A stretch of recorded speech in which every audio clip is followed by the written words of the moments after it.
Segundo a Coríntios, capítulo 1. Eu, Paulo, chamado pela vontade de Deus para ser apóstolo de Cristo Jesus, escrevo esta carta, com nosso irmão Timóteo, à Igreja de Deus em Corinto e a todo o seu povo santo em toda a Acaia. Que Deus, nosso Pai, e o Senhor Jesus Cristo lhes dêem graça e paz.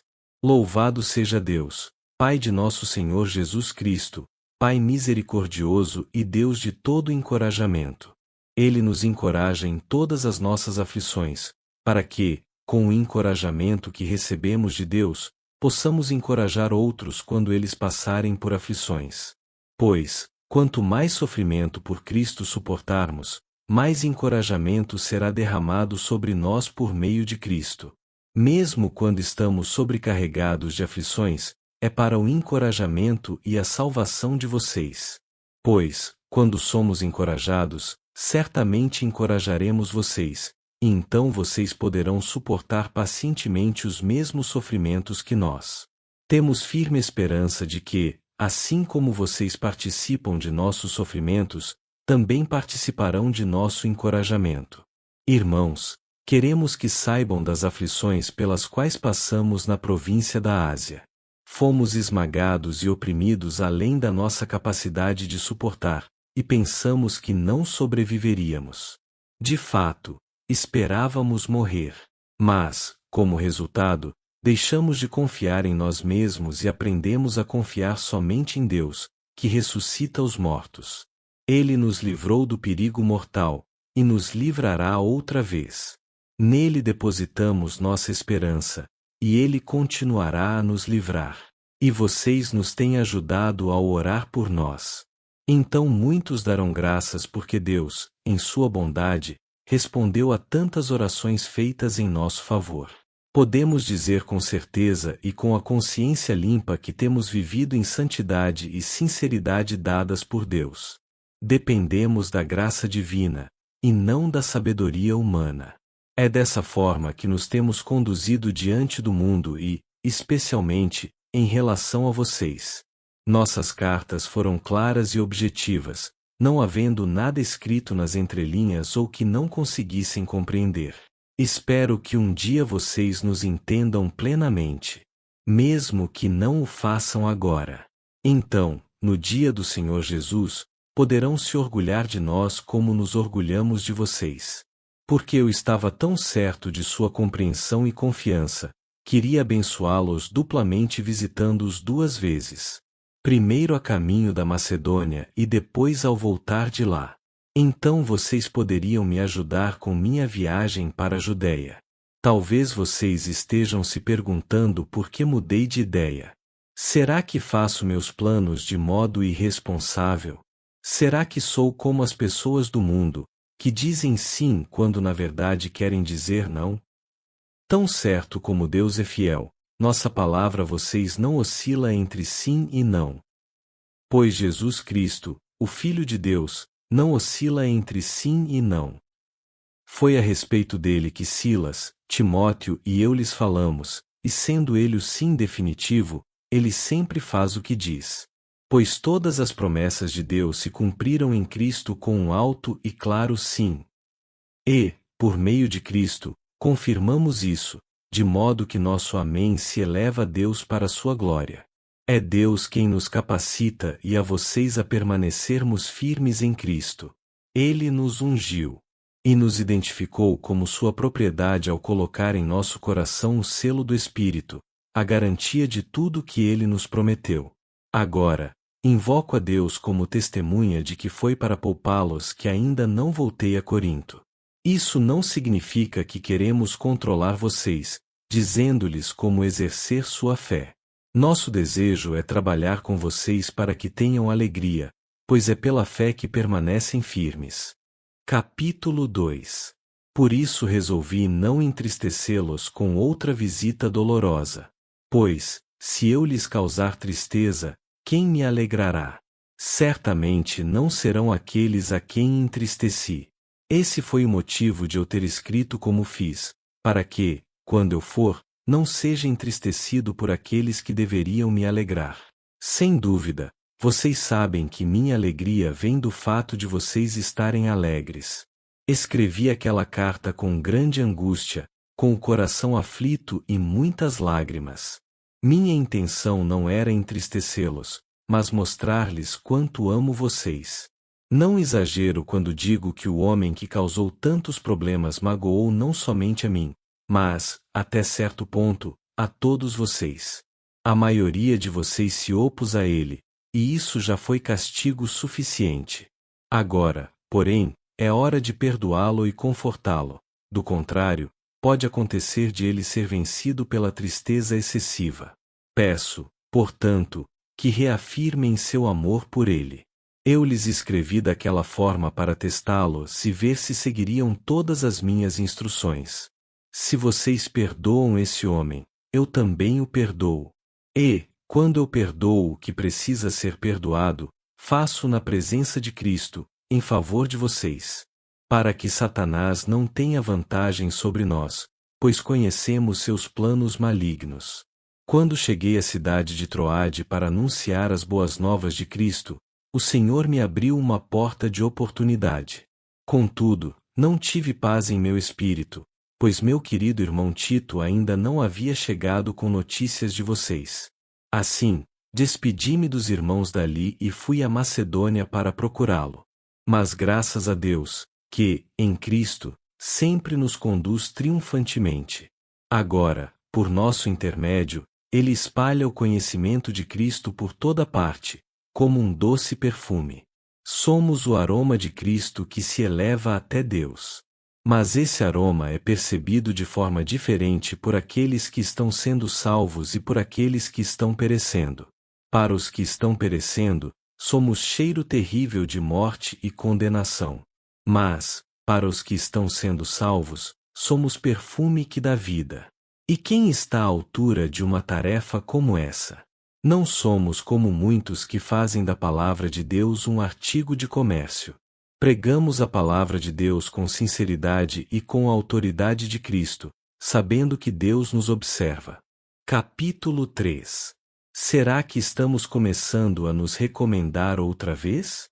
Somos como aqueles que precisam entregar-lhes ou pedir-lhes cartas de recomendação. Vocês mesmos são nossa carta, escrita em nosso coração, para ser conhecida e lida por todos.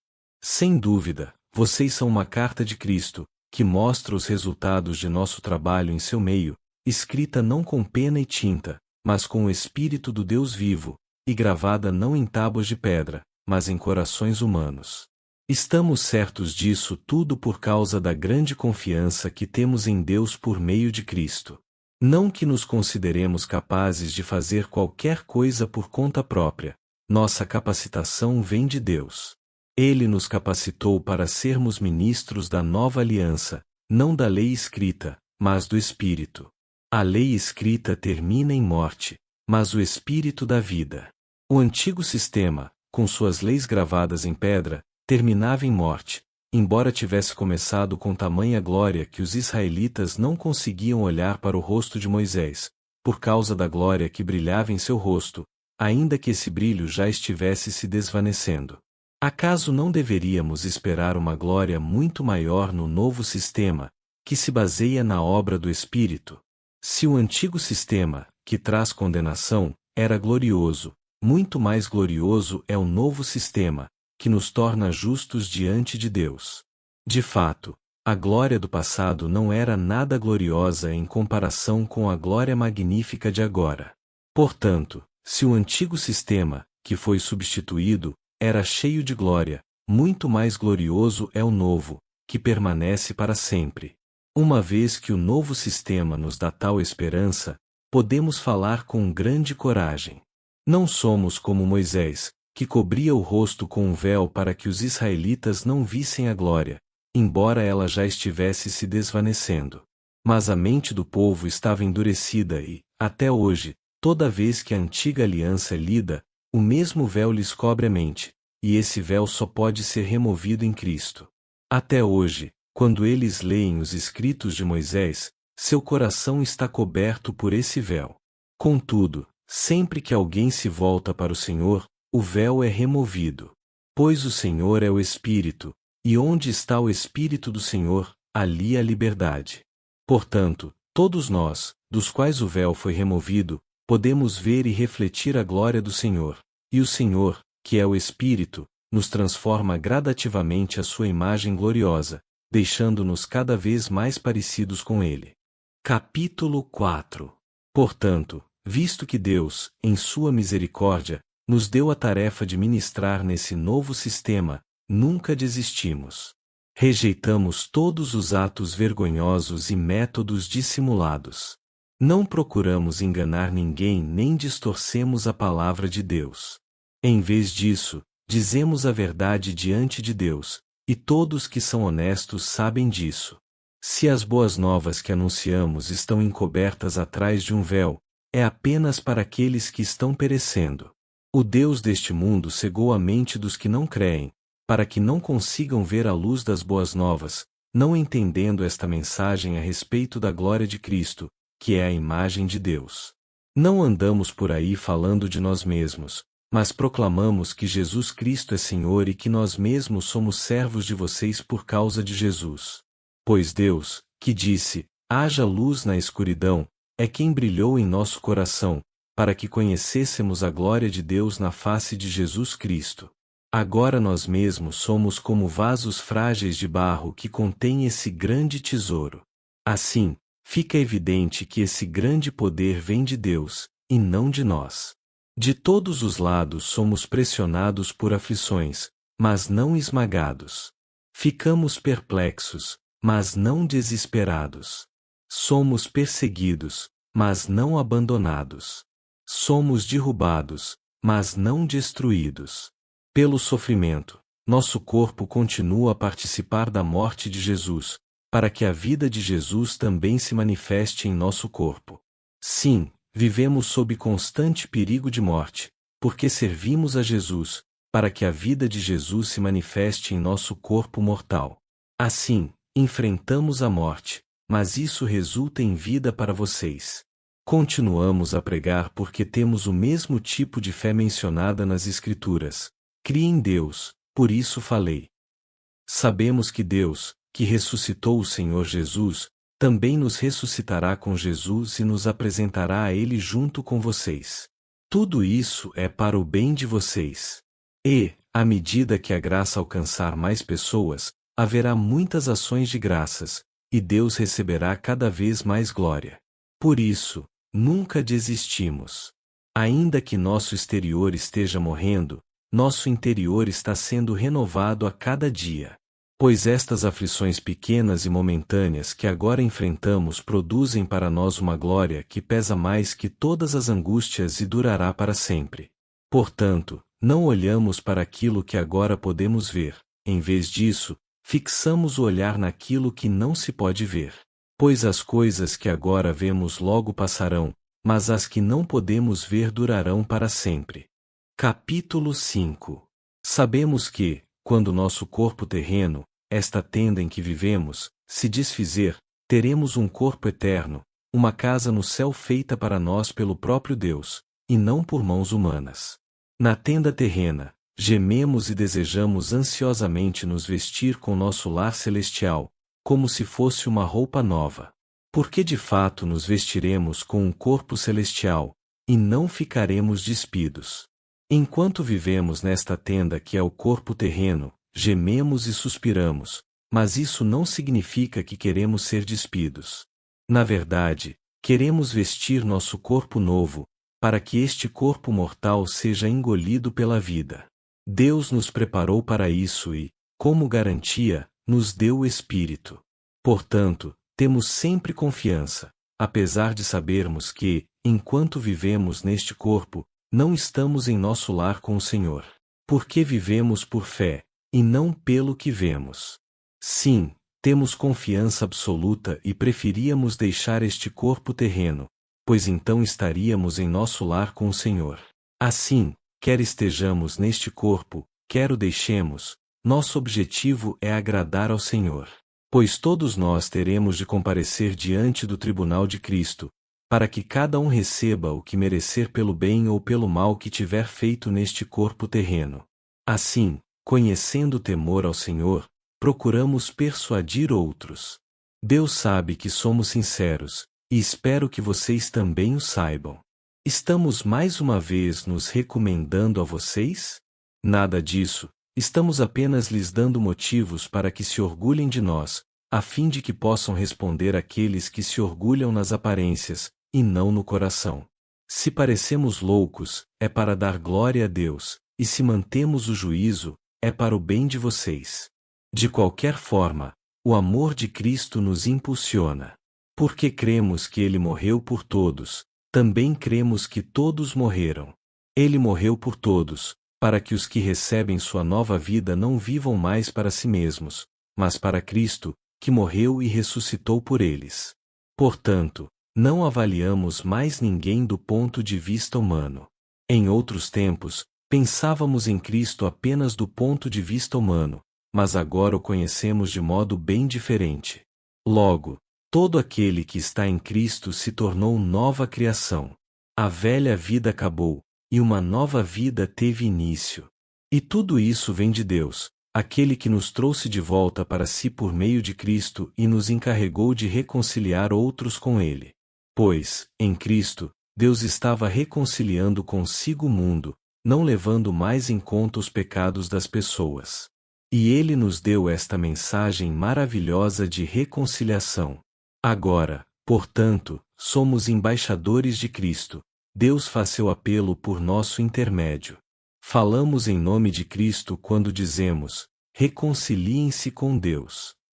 Pois Deus fez de Cristo, aquele que nunca pecou, a oferta por nosso pecado, para que por meio dele fossemos declarados justos diante de Deus. Capítulo 6. Como cooperadores de Deus, suplicamos a vocês que não recebam em vão a graça de Deus. Pois Deus diz: no tempo certo, eu o ouvi. No dia da salvação, eu lhe dei socorro. De fato, agora é o tempo certo. Hoje é o dia da salvação. Vivemos de forma que ninguém tropece por nossa causa, nem tenha motivo para criticar nosso ministério. Em tudo que fazemos, mostramos que somos verdadeiros servos de Deus. Suportamos pacientemente aflições, privações e calamidades de todo tipo. Fomos espancados e encarcerados, enfrentamos multidões furiosas, trabalhamos até a exaustão, suportamos noites sem dormir e passamos fome. Mostramos quem somos por nossa pureza, nosso entendimento, nossa paciência e nossa bondade, pelo Espírito Santo que vive em nós e por nosso amor sincero. Proclamamos a verdade fielmente, e o poder de Deus opera em nós. Usamos as armas da justiça, com a mão direita para atacar e com a mão esquerda para defender. Servimos quer as pessoas nos honrem, quer nos desprezem, quer nos difamem, quer nos elogiem. Somos chamados de impostores, apesar de sermos honestos. Somos tratados como desconhecidos, embora sejamos bem conhecidos. Vivemos à beira da morte, mas ainda estamos vivos. Fomos espancados, mas não mortos. Nosso coração se entristece, mas sempre temos alegria. Somos pobres, mas enriquecemos a muitos outros. Não possuímos nada e, no entanto, temos tudo. Queridos coríntios, falamos a vocês com toda honestidade e lhes abrimos o coração. Não falta amor da nossa parte, mas vocês nos negaram seu afeto. Peço que retribuam esse amor como se fossem meus próprios filhos. Abram o coração para nós.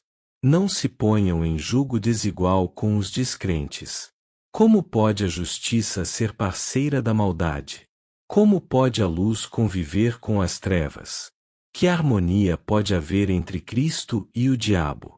Como alguém que crê pode se ligar a quem não crê?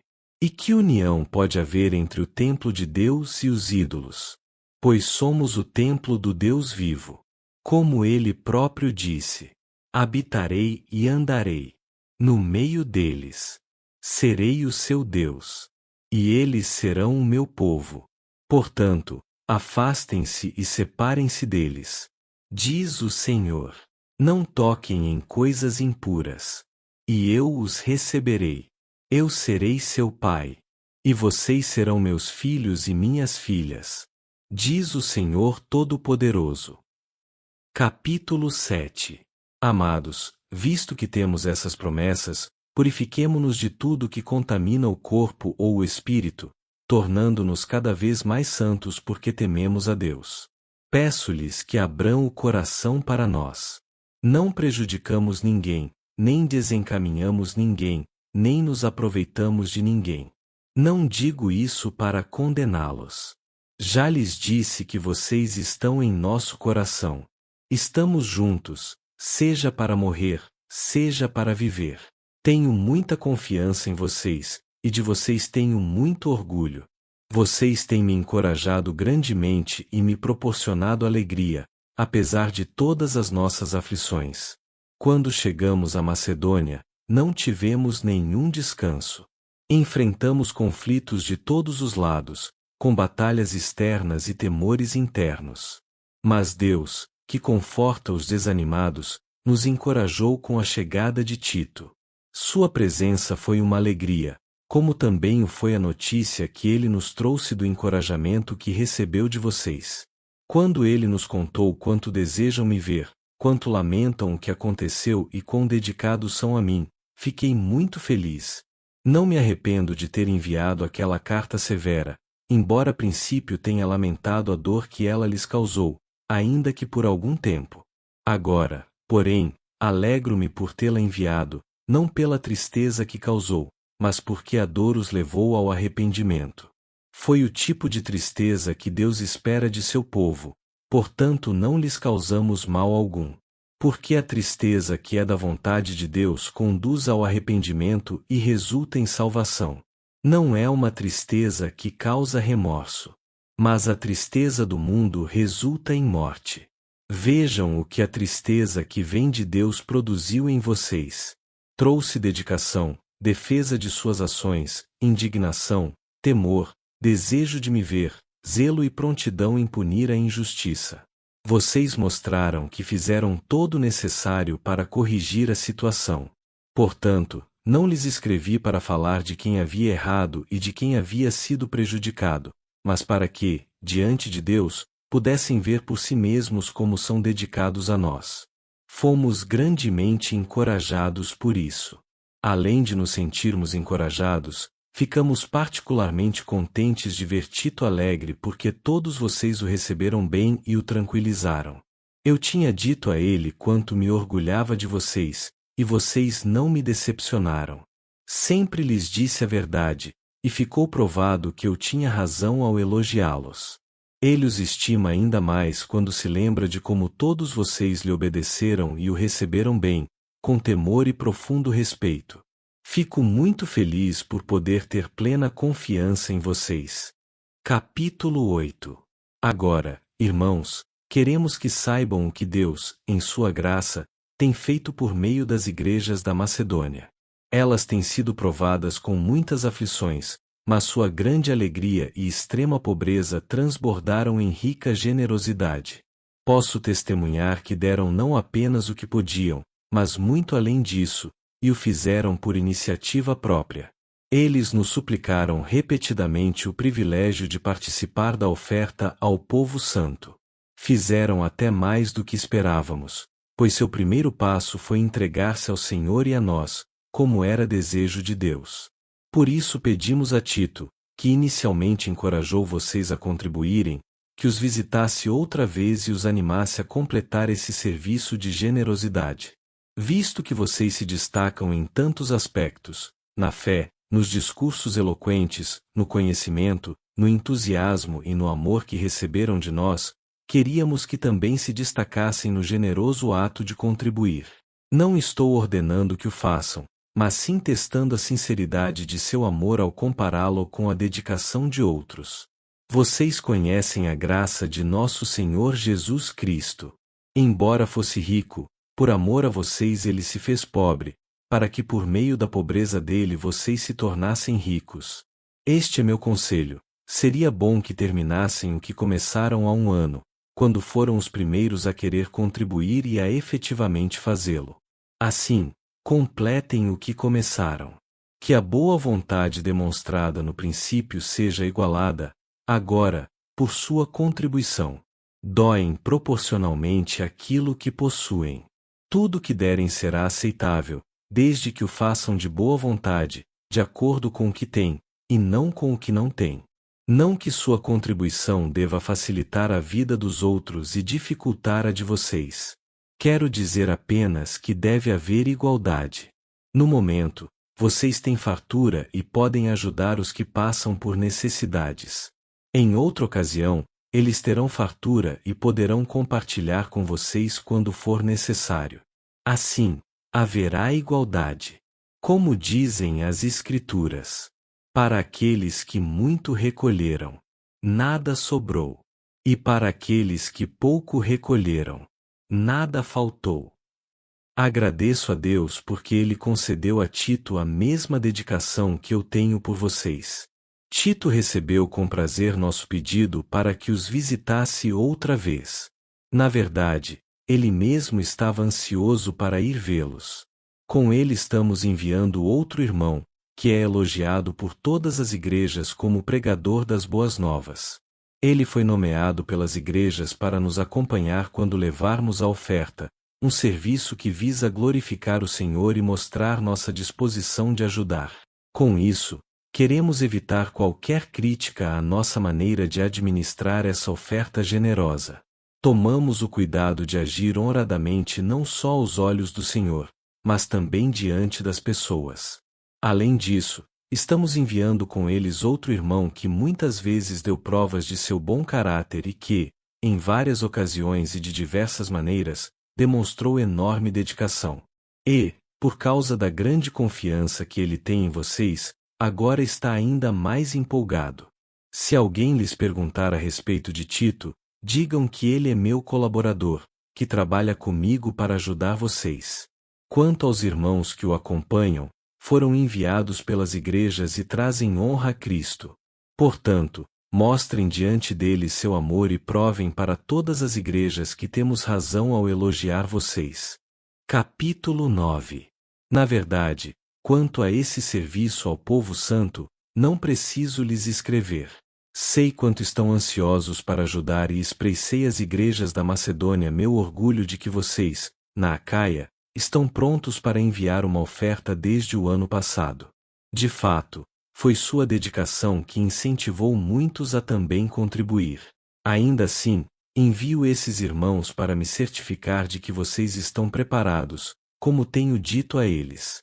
Não quero elogiar vocês sem razão. Que vexame seria para nós, e ainda mais para vocês, se alguns macedônios chegassem comigo e descobrissem que vocês não estão preparados, depois de tudo que eu disse a eles. Portanto, considerei apropriado enviar esses irmãos antes de mim. Eles cuidarão para que a oferta que vocês prometeram esteja pronta. Que seja, porém, uma oferta voluntária, e não entregue de má vontade. Lembrem-se, quem lança apenas algumas sementes obtém uma colheita pequena, mas quem semeia com fartura obtém uma colheita farta. Cada um deve decidir em seu coração quanto dar. Não contribuam com relutância ou por obrigação, pois Deus ama quem dá com alegria. Deus é capaz de lhes conceder todo tipo de bênçãos, para que, em todo tempo, vocês tenham tudo de que precisam, e muito mais ainda, para repartir com outros. Como dizem as Escrituras: compartilha generosamente com os necessitados. Seus atos de justiça serão lembrados para sempre. Pois é Deus quem supre a semente para o que semeia e depois o pão para seu alimento. Da mesma forma, Ele proverá e multiplicará sua semente e produzirá por meio de vocês muitos frutos de justiça. Em tudo vocês serão enriquecidos a fim de que possam ser sempre generosos. E, quando levarmos sua oferta para aqueles que precisam dela, eles darão graças a Deus. Logo, duas coisas boas resultarão desse ministério de auxílio: as necessidades do povo santo serão supridas, e eles expressarão com alegria sua gratidão a Deus. Como resultado do serviço de vocês, eles darão glória a Deus. pois sua generosidade com eles e com todos os que creem mostrará que vocês são obedientes às boas novas de Cristo. E eles orarão por vocês com profundo afeto, por causa da graça transbordante que Deus concedeu a vocês. Graças a Deus por essa dádiva tão maravilhosa que nem as palavras conseguem expressar. Capítulo 10. Agora eu, Paulo, apelo a vocês com a mansidão e a bondade de Cristo, mesmo ciente de que vocês me consideram fraco pessoalmente e duro apenas à distância, quando lhes escrevo. Pois bem, suplico-lhes que, quando eu for visitá-los, não precise ser duro com aqueles que pensam que agimos segundo motivações humanas. Embora sejamos humanos, não lutamos conforme os padrões humanos. Usamos as armas poderosas de Deus, e não as armas do mundo, para derrubar as fortalezas do raciocínio humano e acabar com os falsos argumentos. Destruímos todas as opiniões arrogantes que impedem as pessoas de conhecer a Deus. Levamos cativo todo pensamento rebelde e o ensinamos a obedecer a Cristo. E, depois que vocês se tornarem inteiramente obedientes, estaremos prontos para punir todos que insistirem em desobedecer. Vocês se preocupam apenas com o que é aparente. Aqueles que afirmam pertencer a Cristo devem reconhecer que pertencemos a Cristo tanto quanto eles.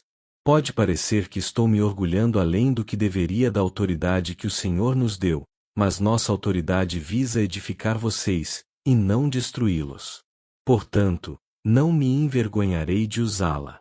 Não é minha intenção assustar vocês com minhas cartas.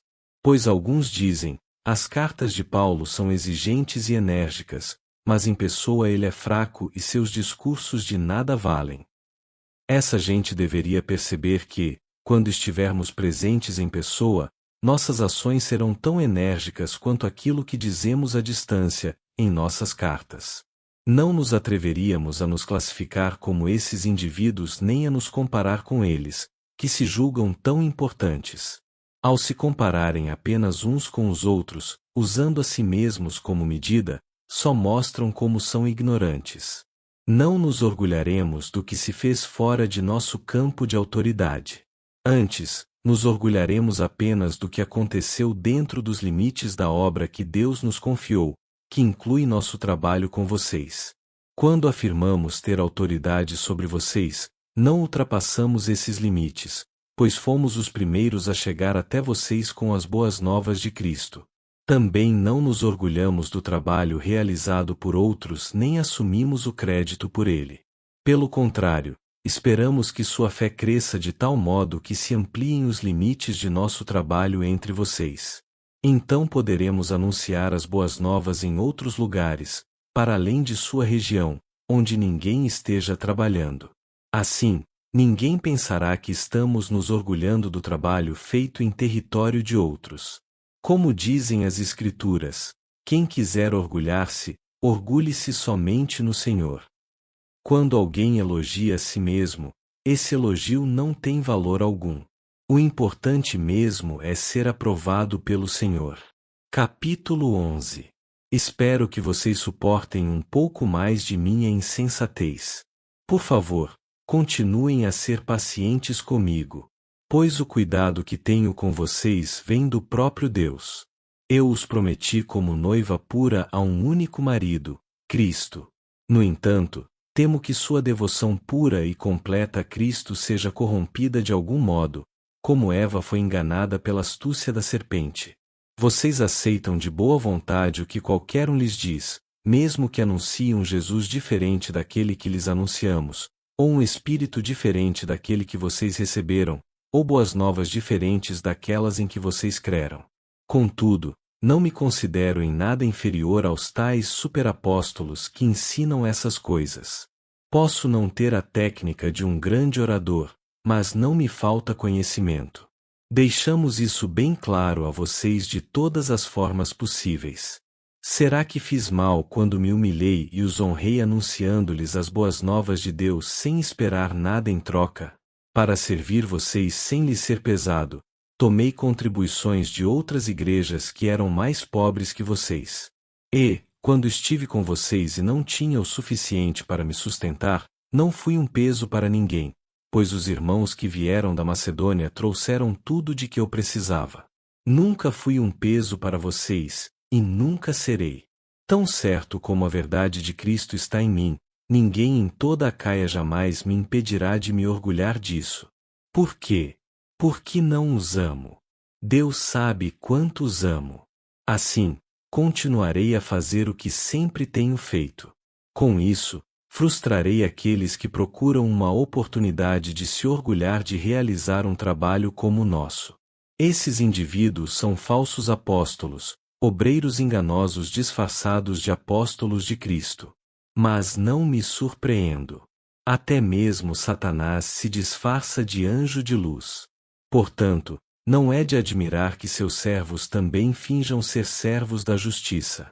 No fim, receberão o castigo que suas obras merecem. Volto a dizer, não pensem que sou insensato, mas, se o fizerem, aceitem-me como insensato, para que eu também me orgulhe um pouco. Não expresso esse meu orgulho como algo que vem do Senhor, mas como um insensato faria. Uma vez que outros se orgulham de suas realizações humanas, farei o mesmo. Afinal, vocês se consideram sábios, mas suportam de boa vontade os insensatos.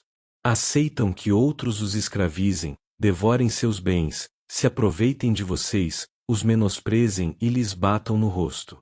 Envergonho-me de dizer que fomos fracos demais para agir desse modo. Em qualquer coisa que eles se atrevem a se orgulhar, mais uma vez falo como insensato, eu também me atrevo. Eles são hebreus? Eu também sou. São israelitas? Eu também sou. São descendentes de Abraão? Eu também sou. São servos de Cristo? Sei que dou a impressão de estar louco, mas digo que tenho servido muito mais. Trabalhei com mais dedicação, fui encarcerado com mais frequência, perdi a conta de quantas vezes fui açoitado e, em várias ocasiões, enfrentei a morte. 5 vezes recebi dos líderes judeus os 39 açoites. 3 vezes fui golpeado com varas. Fui apedrejado uma vez. 3 vezes sofri naufrágio. Certa ocasião, passei uma noite e um dia no mar, à deriva. Realizei várias jornadas longas. Enfrentei perigos em rios e com assaltantes. Enfrentei perigos de meu próprio povo, bem como dos gentios. Enfrentei perigos em cidades, em desertos e no mar. E enfrentei perigos por causa de homens que se diziam irmãos, mas não eram. Tenho trabalhado arduamente, horas a fio, e passei muitas noites sem dormir. Passei fome e senti sede, e muitas vezes fiquei em jejum. Tremi de frio por não ter roupa suficiente para me agasalhar. Além disso tudo, sobre mim pesa diariamente a preocupação com todas as igrejas. Quem está fraco, que eu também não sinta fraqueza. Quem se deixa levar pelo caminho errado, que a indignação não me consuma. Portanto, se devo me orgulhar, prefiro que seja das coisas que mostram como sou fraco. Deus, o Pai de nosso Senhor Jesus, que é digno de louvor eterno, sabe que não estou mentindo. Quando estava em Damasco, o governador sob o rei Aretas pôs guardas às portas da cidade para me capturar. Para escapar dele, tive de ser baixado num cesto grande, de uma janela no muro da cidade. Capítulo 12. É necessário prosseguir com meus motivos de orgulho. Mesmo que isso não me sirva de nada, vou lhes falar agora das visões e revelações que recebi do Senhor. Conheço um homem em Cristo que, há 14 anos, foi arrebatado ao terceiro céu. Se foi no corpo ou fora do corpo, não sei, só Deus o sabe. Sim, somente Deus sabe se foi no corpo ou fora do corpo. Mas eu sei que tal homem foi arrebatado ao paraíso e ouviu coisas tão maravilhosas que não podem ser expressas em palavras, coisas que a nenhum homem é permitido relatar. Da experiência desse homem eu teria razão de me orgulhar, mas não farei. Na verdade, minhas fraquezas são minha única razão de orgulho. Se quisesse me orgulhar, não seria insensato de fazê-lo, pois estaria dizendo a verdade. Mas não o farei, pois não quero que ninguém me dê crédito além do que pode ver em minha vida ou ouvir em minha mensagem. Ainda que eu tenha recebido revelações tão maravilhosas. Portanto, para evitar que eu me tornasse arrogante, foi-me dado um espinho na carne, um mensageiro de Satanás para me atormentar e impedir qualquer arrogância. Em 3 ocasiões, supliquei ao Senhor que o removesse. Mas ele disse: minha graça é tudo de que você precisa. Meu poder opera melhor na fraqueza. Portanto, agora fico feliz de me orgulhar de minhas fraquezas, para que o poder de Deus opere por meu intermédio. Por isso aceito com prazer fraquezas e insultos, privações, perseguições e aflições que sofro por Cristo. Pois, quando sou fraco, então é que sou forte. A preocupação de Paulo com os coríntios. Vocês me obrigaram a agir como insensato. Vocês é que deveriam me elogiar, pois, embora eu nada seja, não sou inferior a esses superapóstolos. Quando estive com vocês, certamente dei provas de que sou apóstolo, pois com grande paciência realizei sinais, maravilhas e milagres entre vocês. A única coisa que não fiz, e que faço nas outras igrejas, foi me tornar um peso para vocês. Perdoem-me por essa injustiça. Agora irei visitá-los pela 3ª vez e não serei um peso para vocês. Não quero seus bens, quero vocês. Afinal, os filhos não ajuntam riquezas para os pais. Ao contrário, são os pais que ajuntam riquezas para os filhos. Por vocês, de boa vontade me desgastarei e gastarei tudo que tenho, embora pareça que, quanto mais eu os ame, menos vocês me amam. Talvez reconheçam que não fui um peso para vocês, mas pensem que, mesmo assim, fui astuto e usei de artimanhas para tirar proveito de vocês. Mas como? Algum dos homens que lhes enviei se aproveitou de vocês? Quando insisti com Tito para que fosse visitá-los e enviei com ele outro irmão, por acaso Tito os explorou? Não temos nós o mesmo espírito e andamos nos passos um do outro, agindo do mesmo modo? Talvez vocês pensem que estamos apresentando desculpas. Não é verdade. Dizemos tais coisas como servos de Cristo, tendo Deus como testemunha. Tudo o que fazemos, amados, é para fortalecê-los. Pois temo que, ao visitá-los, não goste daquilo que encontrarei e vocês não gostem de minha reação. Temo que encontre brigas, inveja, ira, egoísmo, calúnia, intrigas, arrogância e desordem. Sim, temo que, ao visitá-los outra vez, Deus me humilhe diante de vocês e eu venha a me entristecer porque muitos de vocês não abandonaram os pecados que cometiam no passado e não se arrependeram de sua impureza, sua imoralidade sexual e seu anseio por prazeres sensuais. Capítulo 13. Esta é a 3ª vez que irei visitá-los. Os fatos a respeito de cada caso devem ser confirmados pelo depoimento de 2 ou 3 testemunhas. Em minha 2ª visita, já adverti aqueles que estavam em pecado. Agora, como naquela ocasião, volto a adverti-los e também os demais de que, da próxima vez, não os pouparei. Eu lhes darei todas as provas que desejarem de que Cristo fala por meu intermédio. Ele não é fraco ao tratar com vocês. Ao contrário, é poderoso entre vocês. Embora ele tenha sido crucificado em fraqueza, agora vive pelo poder de Deus. Nós também somos fracos, como Cristo foi, mas, quando tratarmos com vocês, estaremos vivos com ele e teremos o poder de Deus. Examinem a si mesmos. Verifiquem se estão praticando o que afirmam crer. Assim, poderão ser aprovados. Certamente sabem que Jesus Cristo está entre vocês, do contrário, já foram reprovados. Minha expectativa é que, uma vez que se examinarem, reconheçam que não fomos reprovados. Oramos a Deus para que vocês não façam o que é mal, não para que pareça que fomos aprovados em nosso serviço, mas para que façam o que é certo, mesmo que pareça que fomos reprovados ao repreendê-los. Pois não podemos resistir à verdade, mas devemos sempre defendê-la. Ficamos alegres quando estamos fracos, se isso ajudar a mostrar que, na realidade, vocês estão fortes. Oramos para que sejam restaurados. Escrevo-lhes essas coisas antes de visitá-los, na esperança de que, ao chegar, não precise tratá-los severamente. Meu desejo é usar a autoridade que o Senhor me deu para fortalecê-los, e não para destruí-los. Irmãos, encerro minha carta com estas últimas palavras: alegrem-se. Cresçam até alcançar a maturidade. Encorajem-se mutuamente. Vivam em harmonia e paz. Então o Deus de amor e paz estará com vocês. Saúdem uns aos outros com um beijo santo. Todo o povo santo lhes envia saudações. Que a graça do Senhor Jesus Cristo, o amor de Deus e a comunhão do Espírito Santo sejam com todos vocês.